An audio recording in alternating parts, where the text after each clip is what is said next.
Cadangan devisa Indonesia susut 1,8 miliar dolar Amerika Serikat atau sekitar 1,3% menjadi 137,5 miliar dolar Amerika Serikat.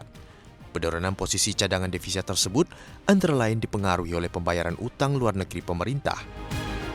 Posisi cadangan devisa tersebut setara dengan pembiayaan 6,1 bulan impor atau 6 bulan impor dan pembayaran utang luar negeri pemerintah, serta berada di atas standar kecukupan internasional sekitar 3 bulan impor. Bank Indonesia menilai bahwa cadangan devisa tersebut tetap mampu mendukung ketahanan sektor eksternal serta menjaga stabilitas makroekonomi dan sistem keuangan. Kedepan, Bank Indonesia memandang cadangan devisa akan tetap memadai didukung oleh stabilitas dan prospek ekonomi yang terjaga. Seiring dengan respon bauran kebijakan yang ditempuh Bank Indonesia dalam menjaga stabilitas makroekonomi dan sistem keuangan.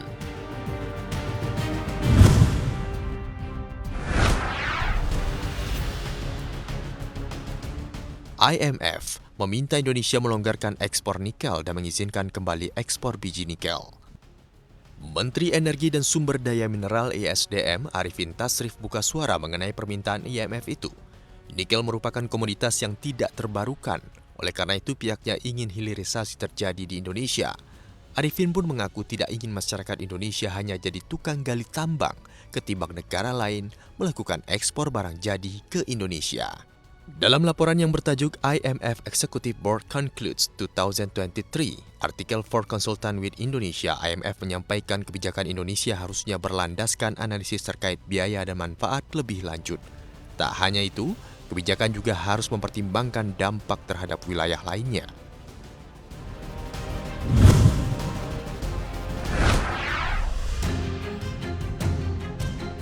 Hartono bersaudara kembali menjadi orang terkaya Indonesia setelah mendepak Lau Tuok Kuong dari posisi pertama Crazy Rich RI versi Forbes Real Time Billionaire. Selama bertahun-tahun, Budi Hartono dan Mikkel Hartono bertengger di peringkat teratas dalam daftar orang terkaya di tanah air, meskipun sempat digeser Lau Tuok Kuong beberapa waktu terakhir. Budi Hartono yang merupakan pemilik Bank Sentral Asia, yang juga bos Jarum itu menempati urutan pertama dengan nilai kekayaan 26,2 juta dolar Amerika Serikat atau setara 396 triliun rupiah. Sementara itu, kakaknya Michael Hartono yang berada di peringkat 2 dengan total harta 25 juta dolar Amerika Serikat atau setara 378 triliun rupiah. Sedangkan Lau Tuok Kuong harus puas di ranking ketiga. Bos Bayan Resources ini memiliki harta 22,9 juta dolar Amerika Serikat atau setara dengan 346 juta rupiah. Sri Pasca Lohia menempati posisi keempat dengan total kekayaan 7,2 juta dolar, diikuti oleh Prajogo Pangestu, Khairul Tanjung, Tahir, Lim Haryanto, Joko Susanto, dan Dewi Kam.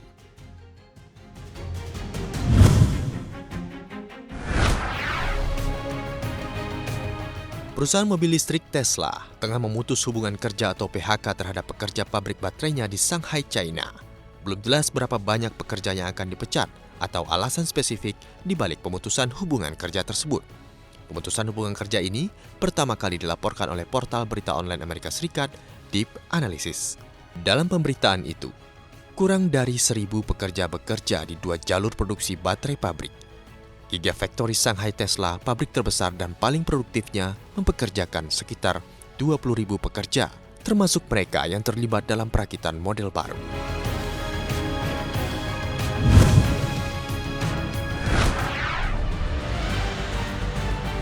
Perusahaan fintech milik Jack Ma, Ant Group, akan dikenakan denda 8 miliar yuan atau setara 1,1 miliar dolar Amerika Serikat oleh otoritas Cina. People Bank of China atau PBOC telah mendorong perombakan di Ant Group setelah IPO senilai 37 miliar dolar Amerika Serikat pada akhir tahun 2020 batal. Diperkirakan akan mengumumkan denda dalam beberapa hari mendatang.